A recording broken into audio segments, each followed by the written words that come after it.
অরূপ কথা। একটুখানি সবুর করো বাছা। সবুর করতে করতে সকাল হলো দুপুর, করতে করতে সবুর করতে করতে দুপুর থেকে সন্ধে। একটু খেতে দে, বড্ড পেটে খিদে। বলতে বলতে সেই ছেলেটা ফেললো এবার কেঁদে। কাঁদতে কাঁদতে, খিদের জ্বালায় কাঁদতে কাঁদতে সন্ধে ক্রমেই রাত। তবুও কাঁদে, দাও না খেতে একটুখানি ভাত।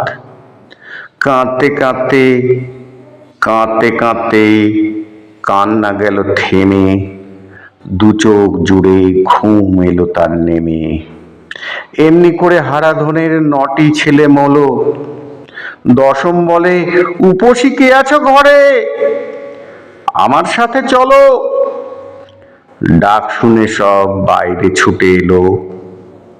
চলতে চলতে পথ চলতে চলতে সঙ্গী অনেক হলো।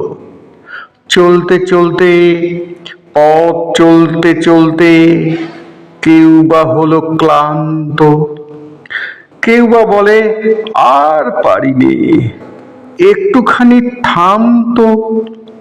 কেউ বা বলে পথটা মোটেই নয় তো ভালো, বড্ড উঁচু নিচু। দেখ না রে ভাই, আছে কিনা সহজতর কিছু। বলতে বলতে এসব কথা বলতে বলতে পথের মাঝেই রইল বা কেউ বসে। কেউ বা গেল ফিরে, অন্য কোনো ভাবনা ভাবে, হাত রেখে কেউ শিরে। অজনা বললে শুধু যেতেই হবে এই পথটি ধরে, মরি তো ভাই যাব না হয় মরে।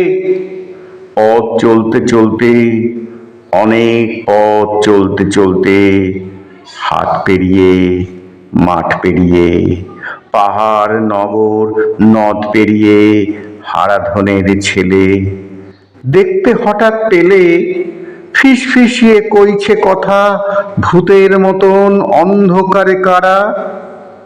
মস্ত সে এক ভাতের হাঁড়ি দিচ্ছে পাহারা। কাছে যেতেই ভূতগুলো সব নখ কুচিয়ে করলে ভীষণ তাড়া। পালাস নে কেউ, হারাধনের ছেলে বলে, সাহস করে দাঁড়া। এক নিমেষে ঝাঁপিয়ে পড়ে সব সাথীরা মিলে বিরাট সেই ভাতের হাঁড়ি জোরসে কেড়ে নিলে। নেচে নেচে, খুব খুশিতে নেচে নেচে ভাগ করে সব উপসী খায় ভাত। হারাধনের ছেলে বলে, এবার চলো ঘরে ফিরে, শেষ হয়েছে রাত।